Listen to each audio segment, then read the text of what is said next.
Right, let's talk about the best ideas of getting off the tee. Top tips for improving your tee shots. Right, these tips are for golfers who don't particularly need to change your golf swing. Now, there's a time to change your golf swing as well, and we've got videos on that and we'll do others. These are for people who just want to improve what they're already doing. These are practical tips that you can use on the course tomorrow when you go out and play. Right, in the comment section down below, once you've watched the video, let me know which tip helped you the most out of the 4 that we've done. One of the commenters down there below, if you let me know what tip you like the most, so 1, 2, 3 or 4, and why you liked it, you can win a dozen Strixon of your choice. I'll send you a dozen Strixon balls of your choice. But remember, you have to be a subscriber and you need that bell turned on as well. Right, tip number 1, this is a drivable par 4, but it gets very narrow down by the green, out of bounds on the right, and if you miss left, you don't really have much of a chip shot. Driving for me is actually one of my skills. I'm not the longest, but I'm relatively accurate. So to not use my driver in this situation would actually kind of give my advantage away to the other player who's longer than me. So if you can hit your driver, if you actually can find target with your driver, there are some situations where using it over not using it are going to be much stronger for you. Attacking with a club that you can use is as important as defending. What club are you hitting, Matt? I'm hitting a 6. See, my advantage over Matt here is my accuracy. Yeah. Matt's having to club down because he's really worried that he can hit it out of the course. And that's a nice safe shot.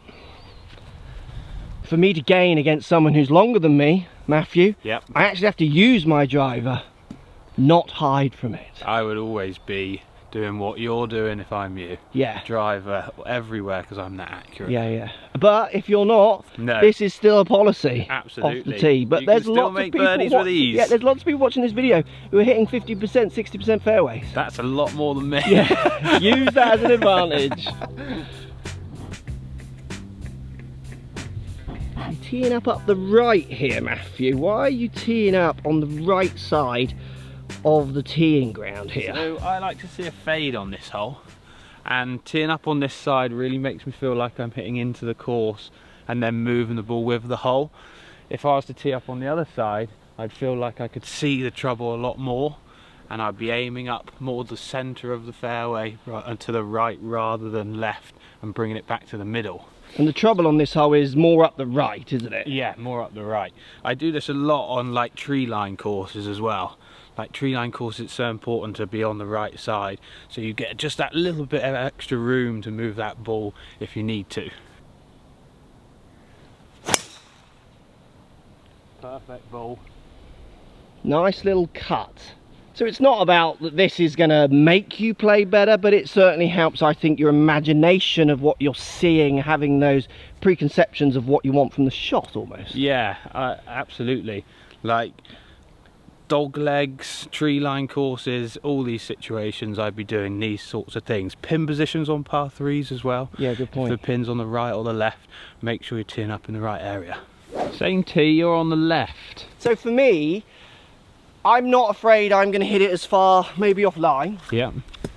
My longest shot's going to come from me in a little draw for me. Yeah. That's not for everyone, but for me. There's bunkers to carry, so I'm just going to hit it straight up the right and draw it away from the trouble. So if I went on the right side, I'm going to hit those trees. Yeah, yeah. So again, it's not about there's a right side and a wrong side, as in there is, but it's for you. And I think it's so much to do with what you see in your mind's eye. So I'm up the left to try and open up a bit of room down the right. And I'm just drawing that little bit left of the bunkers, but I'm not going anywhere over there because my draw's coming back to me. I just can't play this shape shot from that side. Those trees are going to be in my grill. Getting on the side that works for you definitely will help you see. And I think it's that imagination, like I said, it's golfers, certainly amateur golfers, just plonk down and hit. Having that preconception of what you want to achieve helps you understand if you've achieved it or not, yeah. So you can monitor your game better, and it does help you focus a bit more, maybe in times when your head's off as well. It's slowing down and taking the time to do these just keeps your mind kind of on the task. Tee height. This is such a crucial idea of trying to help you control shape, shots with certainly a club where the loft is down near its lowest. Let's go into the Foresight studio and show you how I use tee height to influence different shapes of shots. So I'm going to hit a series of shots with a high tee first, and I'm trying to try and get the most out of this tee position. Then we'll go to the low tee, show the difference in numbers. I'll get on that line. Oh, pulled it.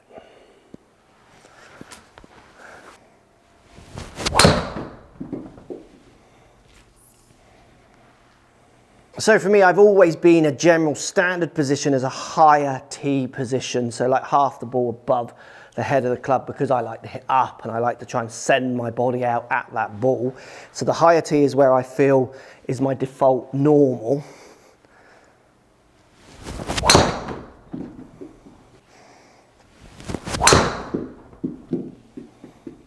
Okay, so let's hit some now from the lower tee and show you the difference in my delivery and possibly the shape. So low tee for me now means the ball's in the face, so none of it is really above the top of the crown. This is much more where I would tee, kind of almost like a 3-wood. Again, I'm going to try and get the most out of this tee height. I will adjust my aim a bit more at the left.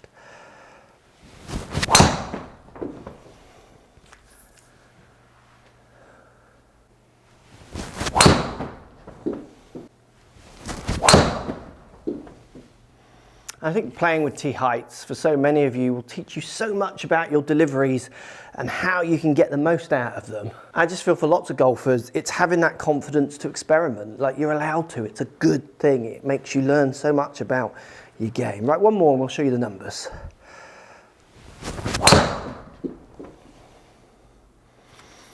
So pretty fair compare on those tee heights. We're going to throw it to Matt, who's going to come and take a look at these numbers for us. I'm going to leave the room, he comes in. COVID owns us, doesn't it?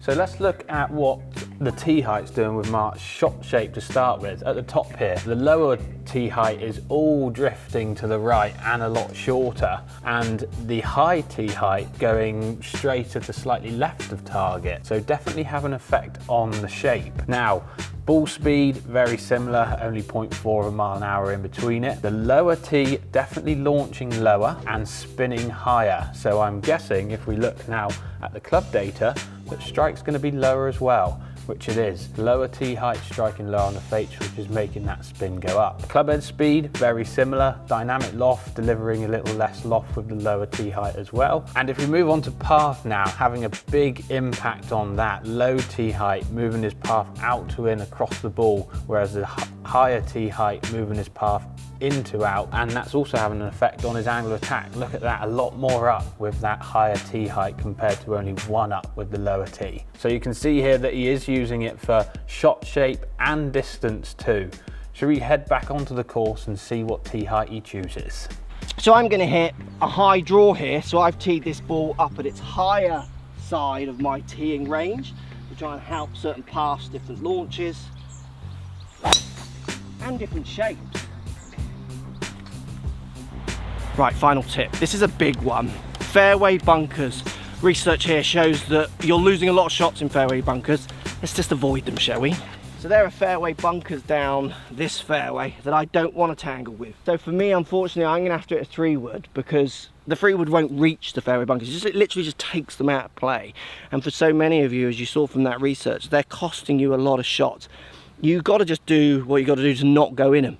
If it means a slightly longer second shot, I'm going to take it on this situation. Now, that being said, back to the first tip. I'm quite confident with the direction of my driver, so I probably would try and take them on because I've got 15, 20, maybe 30 yards of fairway that I can still hit.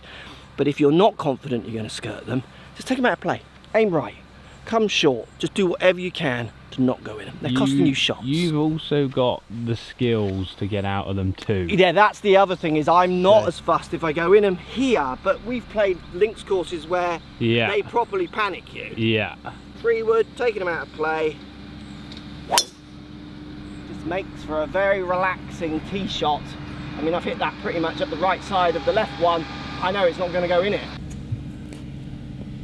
You've got the driver, Matthew. I've got longer balls than you though, bro, so I'm going over them. So you've got the advantage of being able to take them out of play. Absolutely, yeah. So you're doing what I'm doing, you're just doing it the other way round. And I agree, if I could take them out of play by hitting an 80 to 100% shot and I know I'm getting over. Yeah. Would you try and take them out of play if it was your 95% and up shot? Let's pretend you go in them and you can't, you know, so you chip out. No. You would take them out of play by coming short. The stats show that it's so destructive. Yeah. Like it's just the one hole, so let's just lay up and go on the green. But what I love about your answer is your ego stroke your desire to want to play. You had to think, where a mathematician, yeah, he's just like, they're just gonna go, well, there's no thinking, take them out. Yeah. And I think amateurs are struggling with that battle daily. Absolutely. Long dog going over.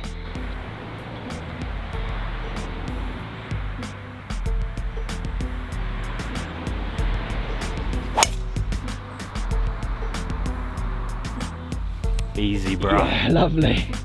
Get stronger, people. Thanks for watching. Let me know if these helped. Remember, you got the competition. Let me know which tip helped you the most or made the most sense to you or kind of resonated with you the most in the comment section. One of you commenters can win a dozen Strixons. And if you want to see more of these videos where we're doing these practical kind of lessons, let me know in the comments as well, and give it a good old thumbs up so we know you want to see more of them. Thanks for watching, everyone.